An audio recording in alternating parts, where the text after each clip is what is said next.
नमस्कार, स्वागत है आपका एबीपी न्यूज में। मैं अखिलेश आनंद हूं और वक्त हो गया है द इनसाइड स्टोरी का। आपकी आंखों को जो दिखता है दरअसल सच वही नहीं होता। बिल्कुल इसी तरह खबरें भी कई परतों के तह में दबी होती हैं। अब वो परतें खुलने वाली हैं, यानी इनसाइड स्टोरी आपके सामने होगी। अब वक्त है बड़ी खबरों की इनसाइड स्टोरी जानने का। 5 दशक तक प्रयागराज में दहशत का पर्याय रहा बाहुबली अतीक अहमद आज खुद क्यों डरा हुआ है, क्यों वो यूपी आने से कांप रहा है, इस डर और दहशत की इनसाइड स्टोरी हम आपको आगे दिखाने वाले हैं। रूस यूक्रेन जंग के बीच शांति के लिए दुनिया की नजर भारत की तरफ क्यों है, G20 बैठक के बहाने वर्ल्ड ऑर्डर में भारत की बढ़ती ताकत की इनसाइड स्टोरी भी आपको आगे जरूर देखनी चाहिए। मनीष सिसोदिया का इस्तीफा मंजूर करने के पीछे केजरीवाल की कोई मजबूरी है या फिर रणनीति, इसकी डिटेल इनसाइड स्टोरी हम आपको आगे दिखाने वाले हैं। दुनिया के किस हिस्से में अब न्यूक्लियर धमाके की धमक वर्ल्ड लीडर्स को डरा रही है, इसकी इनसाइड स्टोरी भी आज आगे हम आपको विस्तार से दिखाने वाले हैं। और सनातन भगवा हिंदू राष्ट्र की बात करने वाले धीरेन्द्र शास्त्री ने अचानक तिरंगा क्यों थाम लिया, इसकी भी दिलचस्प इनसाइड स्टोरी आगे आप देखेंगे। लेकिन सबसे पहले बात यूपी में माफिया के खिलाफ एक्शन की। प्रयागराज में उमेश पाल की दिन दहाड़े हत्या के बाद सीएम योगी ने विधानसभा में कहा था माफिया को मिट्टी में मिला देंगे। आज इसकी शुरुआत भी हो गई और यह शुरुआत ऐसी है कि इसका असर गुजरात तक दिखा। आखिर वो कैसे, आप देखिए हमारी रिपोर्ट।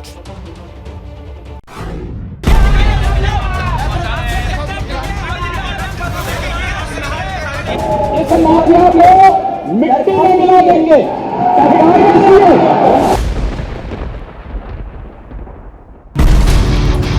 जो कहते हैं सो करते हैं, कुछ इसी अंदाज में उमेश पाल मर्डर केस में योगी सरकार का एक्शन चल रहा है।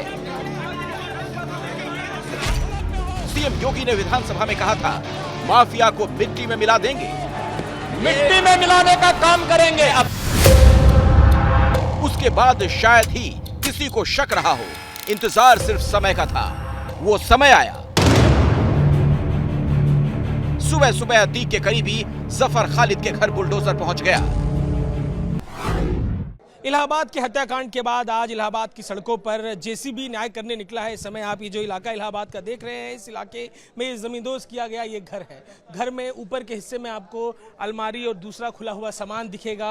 आरामगाह अतीक के गुर्गों की, अतीक के परिवार के लोगों की। और अब इस आरामगाह में जेसीबी ने जो स्थिति पैदा की है, जो बर्बादी का मंजर बनाया है, जिस तरीके से हत्याकांड के बाद दहशत की तस्वीरें इलाहाबाद की सड़कों पर थी, अब ये जेसीबी यहाँ पर न्याय करके गई। जिसे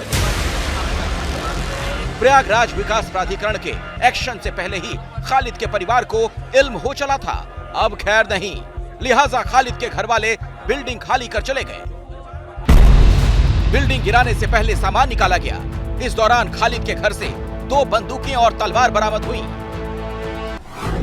ये देखिए, इधर दिखा दीजिए, इधर दिखा दीजिए। तो ये देखिए सुभाष कुमार सिंह है और ये अतीक का जो गुर्गा है, उसके घर से जब सामान निकाला जा रहा है तो ये गन जो है वो मिली है। और इस गन को लेकर अब पुलिसकर्मी सुभाष कुमार सिंह, ये बताइए कितने असल है मिले हैं अंदर से? मुझे अभी ये मिला, एक तलवार मिली थी। अच्छा, तलवार मिली है। इसके अलावा एक गन और आपने बताया था?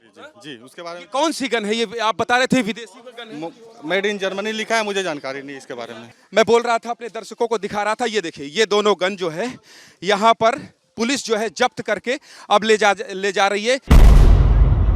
भारी सुरक्षा के बीच बुलडोजर का एक्शन देखने वालों की भीड़ जमा थी। जिस मकान को गिराया गया, आरोपी उसी मकान में अतीक की पत्नी शाइस्ता ने उमेश पाल मर्डर के बाद आरोपियों से मुलाकात की थी। वैसे ये एक्शन की शुरुआत भर है। प्रयागराज विकास प्राधिकरण ने अतीक के करीब 40 बदमाशों के मकानों के दस्तावेज खंगाले हैं। इनमें से 20 लोगों के नाम उमेश पाल मर्डर केस में हत्यारों के मददगार के तौर पर है। बाहुबली अतीक अहमद के टॉप 10 करीबियों पर पहले एक्शन होगा। यानी राजू पाल की कोई जाति नहीं थी क्या? जब राजू पाल की हत्या हुई थी तब एक पेशेवर अपराधी और माफिया के संरक्षणदाता कौन थे? आप जाति की बात करते हैं। प्रयागराज में बुलडोजर चला तो उमेश पाल मर्डर में आरोपी अतीक के बेटे असद की तलाश में लखनऊ में छापेमारी हुई। लखनऊ के यूनिवर्सल अपार्टमेंट में पुलिस और एसटीएफ की टीम असद की तलाश में पहुंची। उमेश पाल की हत्या के बाद असद की लोकेशन लखनऊ में मिली थी। पुलिस को यहां असद तो नहीं मिला, लेकिन अतीक की काली कमाई से खरीदी हुई गाड़ियां जरूर मिली। बुलडोजर वाले एक्शन और छापेमारी के बीच अतीक के आतंक के खात्मे का काउंटडाउन भी शुरू हो गया है। उमेश पाल पर हुए अटैक में यूपी पुलिस के सिपाही संजय निषाद की भी जान गई थी। इसीलिए कहा जा रहा है कुख्यात विकास दुबे की तरह कहीं अतीक की गाड़ी भी ना पलट जाए। सीधा संवाद अगर आप अतीक अहमद से बोलना चाहें तो अतीक अहमद से क्या कहेंगे आप? अतीक अहमद से मैं कुछ नहीं कहूँगा, मैं तो ईश्वर से कहूँगा कि हे ईश्वर, ये वह दुर्दांत हैं जब किसी के बेटे को मारते हैं, उसकी माँ की पीड़ा को नहीं समझते, उसके बच्चों की पीड़ा को नहीं समझते हैं, उसकी पत्नी की पीड़ा को नहीं समझते हैं, तो इनसे मुझे कोई सिंपैथी नहीं है। इनकी कल गाड़ी पलटती हो तो आज पलट दो। इसका डर भी अतीक को सताने लगा है। इस डर के कारण अतीक सुप्रीम कोर्ट पहुंच गया। अतीक ने सुप्रीम कोर्ट में अर्जी लगाई, उमेश पाल हत्याकांड मामले में गिरफ्तार कर उसे उत्तर प्रदेश में नहीं भेजा जाए। यूपी पुलिस उससे गुजरात में ही पूछताछ करे। अतीक ने यूपी पुलिस से अपनी जान को खतरा बताया है कि हमको यूपी पुलिस से और यूपी में हमको जान का खतरा है, इसलिए हमको यूपी पुलिस के हैंडओवर न किया जाए, यूपी हमको न भेजा जाए। कल तक लोगों को डराने वाला अतीक आज खुद डरा हुआ है। अतीक का क्या हश्र होगा ये तो वक्त ही बताएगा, लेकिन ये बुलडोजर 5 दशक से प्रयागराज में खौफ का पर्याय बने डॉन अतीक अहमद के साम्राज्य के दी एंड का ऐलान है। प्रयागराज से ज्ञानंद तिवारी और अजय दुबे के साथ ब्यूरो रिपोर्ट। आपको याद होगा योगी आदित्यनाथ ने सदन में विधानसभा के पटल पर यह बात कही थी कि माफिया को मिट्टी में मिला देंगे। इनसाइड स्टोरी समझते हमारे सहयोगी संजय त्रिपाठी हमारे साथ जुड़ गए हैं। और संजय, जो दशकों तक जो शख्स एक तरीके से खौफ का पर्याय बना रहा, आज वो गाड़ी पलटने से डर रहा है, क्या है अंदर की कहानी? देखिए, अंदर की 2 कहानियां हैं। पहली तो मैं आपको ये बताऊं कि जो राजनीतिक छत्र छाया अतीक अहमद को मिलती थी वो अब नहीं रही है। आपको याद होगा अखिलेश कि जो भी सत्ताधारी दल होता था, अतीक अहमद उसके साथ हमेशा जुड़ जाता था और इसके बाद में जो सरपरस्ती मिलती थी उसको सरकार की, वो हर तरह के अपराध करता था। दूसरा, इस सरपरस्ती खत्म हो गई और दूसरा जो कारण है वो है मुख्यमंत्री योगी आदित्यनाथ का अपराध पर जीरो टॉलरेंस। कई ऐसे बड़े दुर्दांत अपराधी हैं जिनके खिलाफ बड़ी कार्रवाई की गई। आप मुख्तार अंसारी की बात कर लें, यूपी का सबसे बड़ा डॉन जिसको कहा जाता था, आज की तारीख में पिछले कई सालों से जेल में बंद है। उसकी अरबों रुपए की संपत्तियां जब्त हो चुकी हैं और अतीक अहमद पर भी शिकंजा लगातार कसा जा चुका है। विकास दुबे का नाम आपने लिया। विकास दुबे भी दुर्दांत का बेहद दुर्दांत अपराधी था, उसके ऊपर भी किस तरह से कार्रवाई हुई सभी ने देखा। तो ये सारी चीज़ें मिलजुल करके कहीं ना कहीं अतीक के मन में दहशत बना रही हैं। उसको लग रहा है कि अगर वो उत्तर प्रदेश में आया तो कहीं उसका हश्र भी विकास दुबे की तरह ना हो जाए, यही भय उसके मन में लगातार बना हुआ। चलिए, धन्यवाद संजय इस जानकारी के लिए आपका। तो यूपी में सीएम योगी माफियागिरी को जड़ से मिटाने के मिशन में है। इधर दुनिया के कई देश एक मिशन पर हैं, वो है रूस यूक्रेन जंग की समाप्ति। सबसे खास बात यह कि दुनिया के पावरफुल देशों की नजरें भारत की ओर हैं। दिल्ली में कल G20 देशों के विदेश मंत्रियों की बैठक शुरू हो रही है। क्या इससे जंग के दी एंड का कोई रास्ता निकलने वाला है?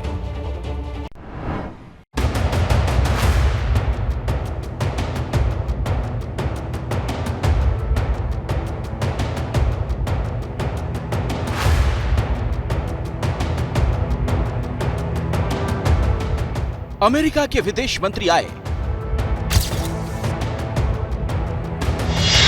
रूस के विदेश मंत्री आए, चीन के विदेश मंत्री भी पहुंचे, ब्रिटेन के विदेश मंत्री भी आए। हिंदुस्तान की सरजमी पर दुनिया के ताकतवर देशों के विदेश मंत्रियों का जमघट लगा है। G20 की अध्यक्षता कर रहे किसी भी देश में विदेश मंत्रियों का यह अब तक का सबसे बड़ा जमावड़ा है। सबसे बड़ी बात यह, अमेरिका और रूस के विदेश मंत्रियों की मौजूदगी। रूस यूक्रेन जंग के 1 साल में यह पहली बार है जब रूस और अमेरिका के विदेश मंत्री आमने सामने होंगे। तो क्या G20 देशों के विदेश मंत्रियों का यह मंथन रूस यूक्रेन जंग के लिए निर्णायक होने वाला है? क्या रूस यूक्रेन जंग को खत्म कराने के लिए दिल्ली में पृष्ठभूमि तैयार होने वाली है? राष्ट्रपति बाइडेन का ये सोच है और ये कहना है कि अगर हमने पुतिन को एक ही आवाज़ में ये कहा, कि ये युद्ध ठीक नहीं है, ये नाजायज़ युद्ध है और उन्होंने रोकना है। तो शायद कुछ उम्मीद है कि ये इस युद्ध का ख़त्म हम देख सकें। अमेरिका के इस ख्वाहिश को उम्मीद कौन बंधा रहा है, ये समझने के लिए आपको अमेरिकी विदेश मंत्री एंटनी ब्लिंकन का हालिया बयान सुनना जरूरी है।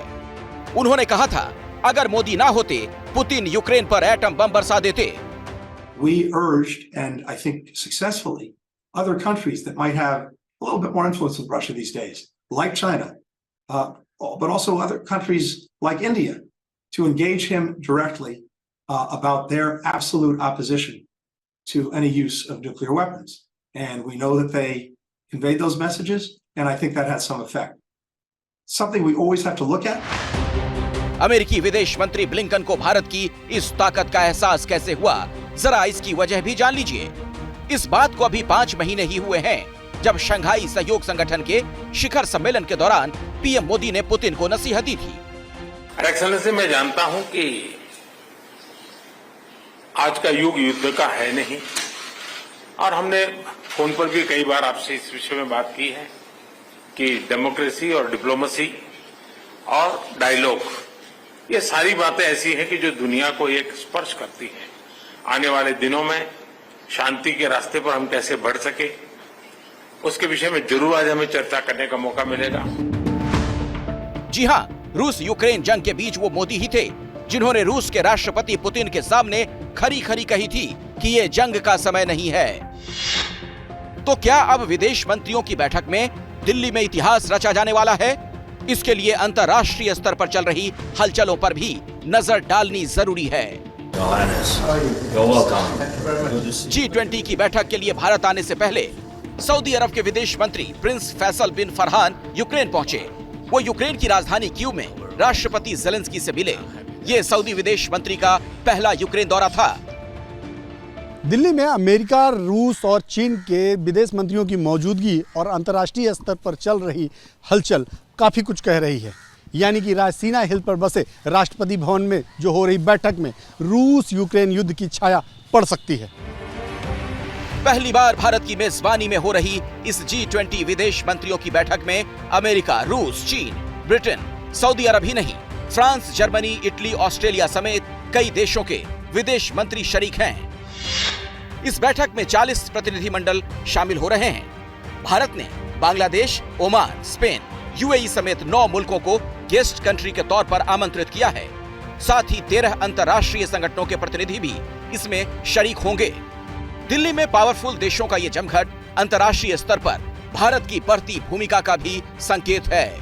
प्रणय उपाध्याय के साथ ब्यूरो रिपोर्ट, एबीपी न्यूज।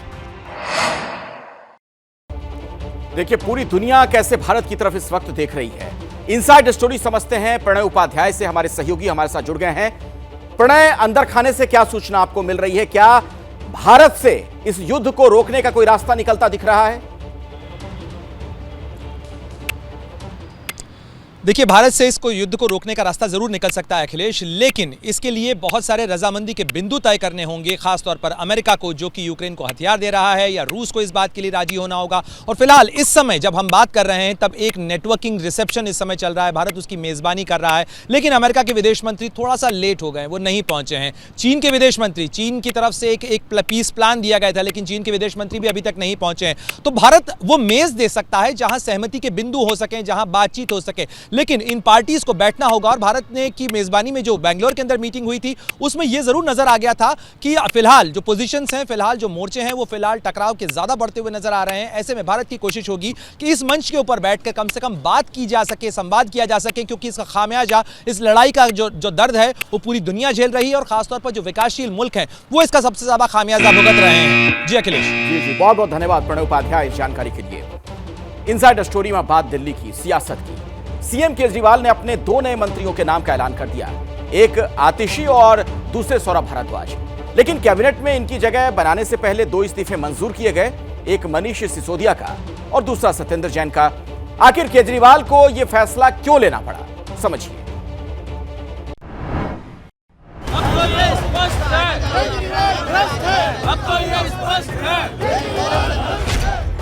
एक तरफ बीजेपी का प्रोटेस्ट,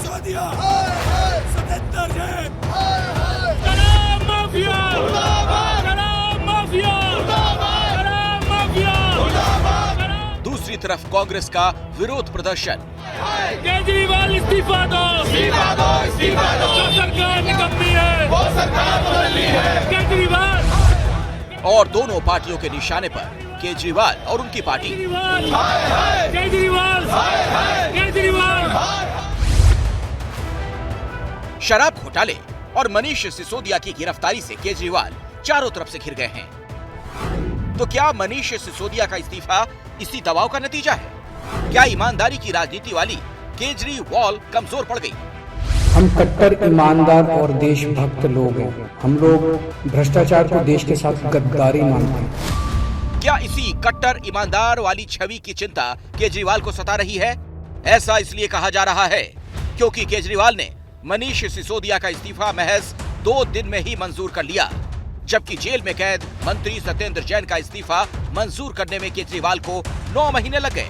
आज अगर मनीष सिसोदिया जी बीजेपी ज्वाइन कर लें तो क्या वो कल उनकी रिहाई नहीं हो जाएगी? छूट जाएंगे, वो कल ही छूट जाएंगे, वो सारे मुकदमे सारे खत्म। जैसे एक जमाने में इंदिरा गांधी ने अति कर दी थी, आज प्रधानमंत्री जी अति कर रहे हैं।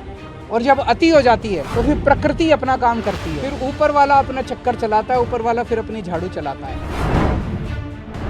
असल में शराब कांड में डिप्टी सीएम मनीष सिसोदिया की गिरफ्तारी से आम आदमी पार्टी की करप्शन फ्री पॉलिटिक्स वाली इमेज दांव पर थी। अगर सिसोदिया जेल में रहते हुए मंत्री रहते तो सवाल केजरीवाल पर उठता। शायद इसीलिए दिल्ली के विकास की दुहाई देकर दोनों मंत्रियों का इस्तीफा ले लिया गया। केजरीवाल जी की प्रतिबद्धता है दिल्ली के 2 करोड़ लोगों की सेवा करने की, और उस प्रतिबद्धता को वो निभा रहे हैं, उस संकल्प को निभा रहे हैं। क्योंकि जब जब हम लोगों के ऊपर जुल्म हुआ है, अत्याचार हुआ है, उस वक्त हमेशा आम आदमी पार्टी का विस्तार तेजी के साथ हुआ है। मनीष सिसोदिया पार्टी में नंबर 2 की हैसियत रखते हैं। ऐसे में सिसोदिया का इस्तीफा 2 दिन में मंजूर होने की वजह आम आदमी पार्टी की अंदरूनी राजनीति भी है। दरअसल केजरीवाल ने दिल्ली में 2015 में मंत्री आसिम खान को करप्शन के आरोप में बर्खास्त किया था। पंजाब में भी करप्शन का आरोप लगने पर मंत्रियों को सरकार से बाहर किया गया। लेकिन इस बार करप्शन की आंच केजरीवाल के सबसे करीबी तक पहुंच गई। ऐसे में आम आदमी पार्टी के नेताओं को डर था, अगर सिसोदिया का इस्तीफा नहीं हुआ तो पार्टी के अंदर ही सवाल उठने लगेंगे। सिसोदिया और सत्येंद्र जैन के इस्तीफे के बाद अब केजरीवाल कैबिनेट का विस्तार तय है। साथ ही चुनावों को देखते हुए आपकी पीएसी में भी बदलाव हो सकता है। चर्चा ये है संगठन में संजय सिंह और कैबिनेट में कैलाश गहलोत का कद बढ़ाया जा सकता है। हमने अपने दोनों मंत्रियों को इन्होंने जेल में डाला है, दोनों मंत्री बदल दिए। आतिशी जी और सौरभ भारद्वाज दोनों शानदार लोग हैं, प्रोफेशनल लोग हैं, पढ़े लिखे लोग हैं, अच्छी एजुकेशन वाले लोग हैं, ये दोनों अब संभालेंगे। सिसोदिया की गिरफ्तारी से उपजे हालात के बाद केजरीवाल संगठन से सरकार तक नए सिरे से रणनीति बना रहे हैं। इसकी झलक जल्द दिखेगी। दिल्ली से दीपक रावत के साथ ब्यूरो रिपोर्ट, एबीपी न्यूज। इस पूरे घटनाक्रम ने कई बड़े सवाल खड़े किए हैं। जरा समझते हैं अंकित गुप्ता से क्या है अंदर खाने से सूचना। अंकित, जिस पार्टी का जन्म ही भ्रष्टाचार के खिलाफ आंदोलन से हुआ हो, वहां पर इस तरीके का ये सब कुछ देखा जाना क्या पार्टी की छवि को डेंट नहीं पहुंचता है? जी बिल्कुल डेंट पहुंचता है, और इसी वजह से हम ये स्टोरी भी दिखा रहे हैं कि क्या केजरीवाल यानी कि केजरीवाल की जो ढाल है एक तरह से अगर हम कहें तो वो दरक रही है। उसकी वजह क्या? उसकी वजह ये है, देखिए पहले सत्येंद्र जैन का नाम आया, उसके बाद में मनीष सिसोदिया का नाम आया। ये वो 2 मंत्री हैं जिसके पास में सबसे ज्यादा मंत्रालय था। और विपक्ष के लिहाज से अगर मैं अंदर की खबर बताऊं तो विपक्ष की अब रणनीति ये है, फिर चाहे वो बीजेपी हो या कांग्रेस हो, रणनीति ये है कि केजरीवाल की उसी ढाल पर वार करो। क्या?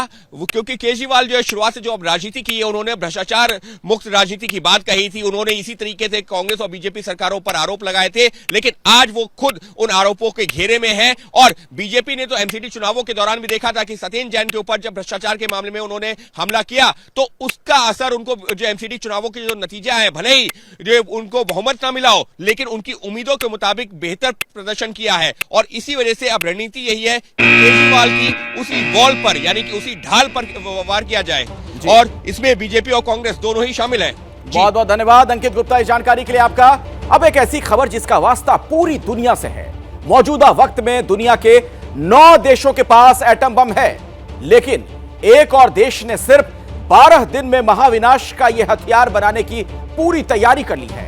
तो वो देश कौन है और क्यों ऐसा कहा जा रहा है, आप देखिए हमारी ये सुपर एक्सक्लूसिव रिपोर्ट।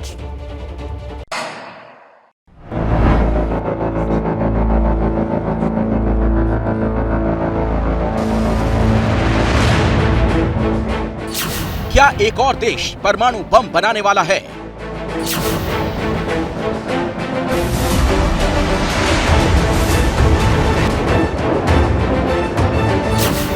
बारह दिनों के बाद दुनिया में एटमी धमाका होने वाला है।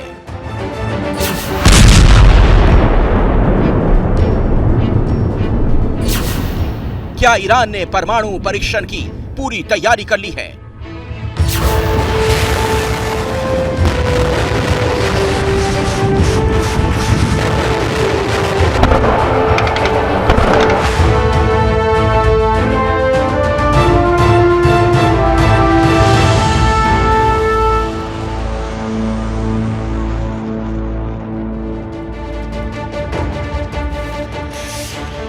उस वक्त जब यूरोप से तीसरे विश्व युद्ध की शुरुआत की आशंका है,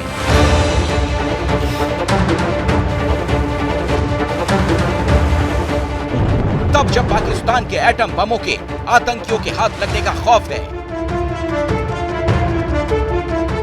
जब चीन से लेकर रूस और अमेरिका से लेकर ब्रिटेन तक से परमाणु तबाही की आहट सुनाई दे रही है, ठीक उसी वक्त हमारी सरहद से करीब 3000 किलोमीटर के फासले से दुनिया को डराने वाली खबर आई। ईरान परमाणु बम बनाने के बेहद करीब पहुंच गया है। ईरान ने यूरेनियम की बड़ी खेप को इकट्ठा कर लिया है। ईरान सिर्फ 12 दिनों में परमाणु बम बना सकता है।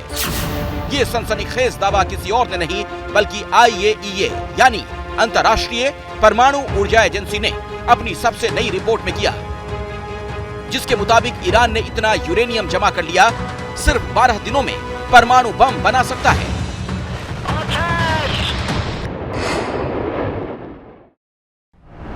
वैसे तो ईरान को लेकर लंबे वक्त से परमाणु बम बनाने की आशंका जताई जा रही है, लेकिन यह पहली बार है जब दुनिया की सबसे बड़ी न्यूक्लियर एजेंसी ने ईरान के खिलाफ पक्के तौर पर रिपोर्ट पेश की है। सवाल यह है कि क्या 12 दिन में ईरान परमाणु धमाका करने वाला है? जवाब ये तस्वीरें हैं, जमीन पर टैंकों की धमक और आसमान में मिसाइलों से बरसता बारूद। ईरान ने साल की सबसे बड़ी मिलिट्री एक्सरसाइज शुरू कर दी। एक्सरसाइज में ईरान की फौज के साथ ही इस्लामिक रेवोल्यूशनरी गार्ड्स कोर और ईरान की एविएशन यूनिट ने भी हिस्सा लिया।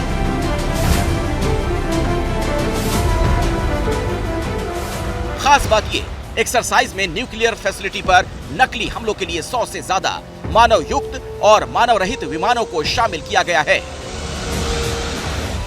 जिस तरह से ईरानी सेना जल थल नभ से बारूद बरसा रही है, उससे सवाल ये उठ रहे हैं, ईरान की मेगा एक्सरसाइज का मकसद क्या है?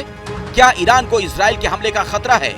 क्या इजराइल ईरान के परमाणु ठिकाने तबाह कर सकता है? ईरान और इजराइल की दुश्मनी जग जाहिर है। इजराइल को पता है जिस दिन ईरान परमाणु बम बना लेगा, सबसे पहले इजराइल पर ही दागेगा।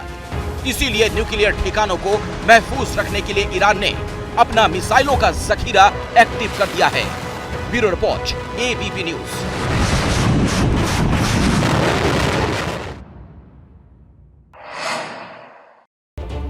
दरअसल पूरी दुनिया के लिए चिंता बढ़ाने वाली यह खबर है।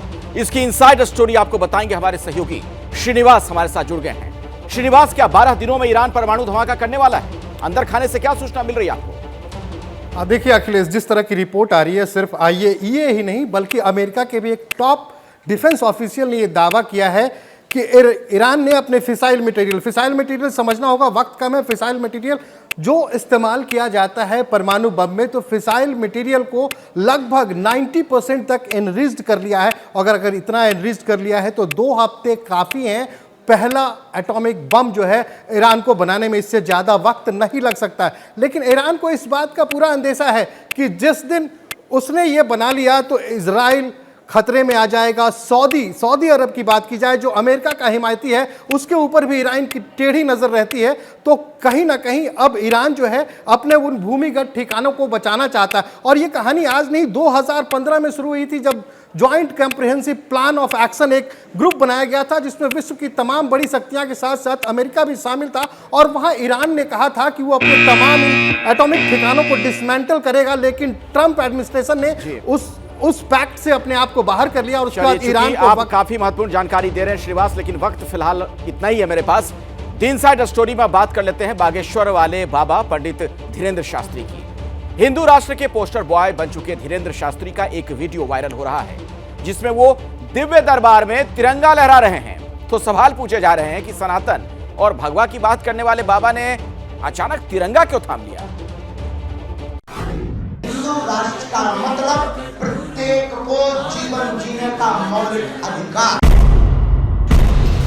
दावे ऐसे कि सुनने वाले चौंक जाएं। हिंदू राष्ट्र से आपको सुनकर के चौंक जाएंगे। हिंदू राष्ट्र से हम प्रतिदिन लाखों गालियां खाते हैं हिंदू राष्ट्र के नाम पर। इसमें हमारे बाप का नहीं कुछ भला होना है, न हमारा भला होना है, लेकिन एक एक हिंदू का भला होना है। बोलो बागेश्वर बालाजी महाराज की।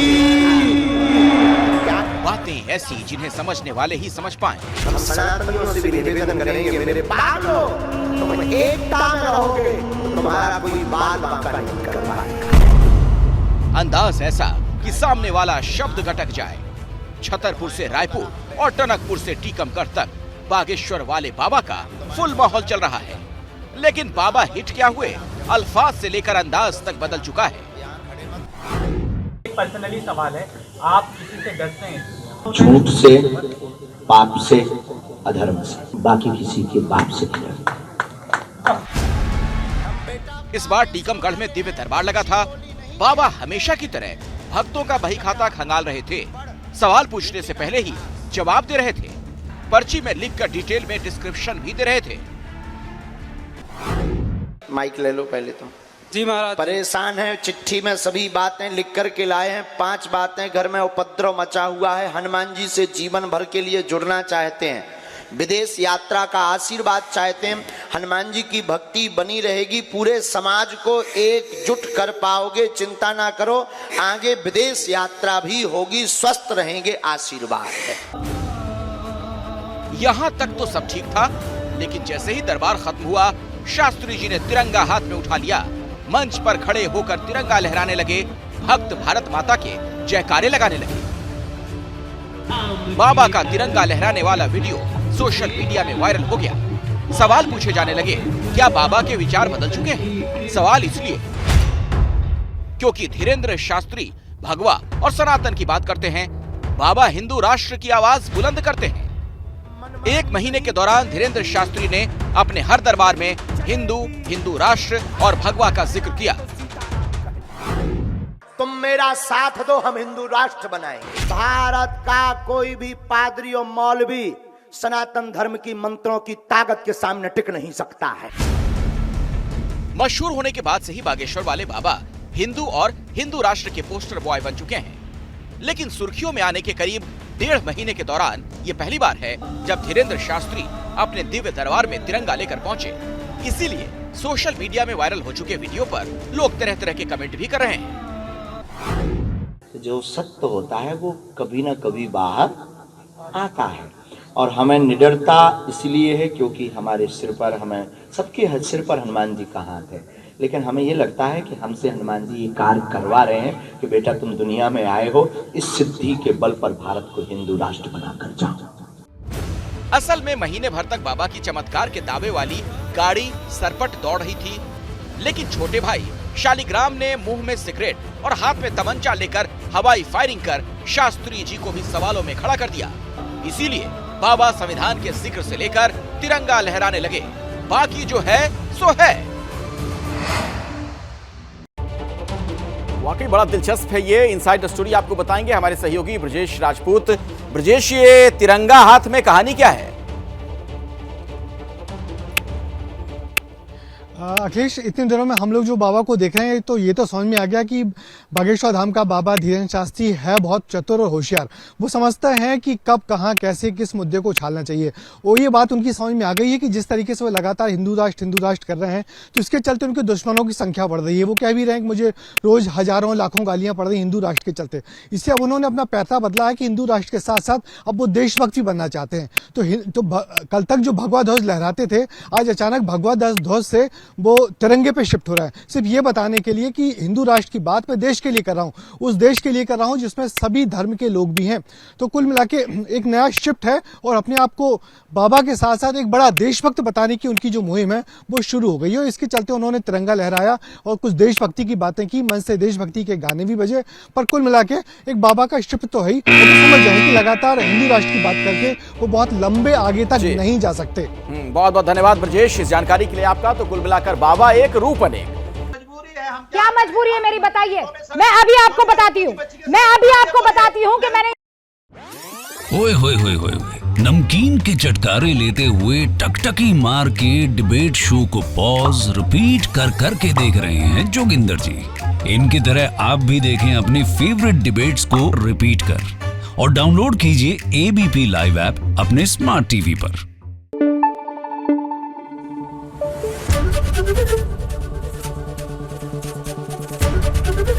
एबीपी न्यूज आपको रखे आगे।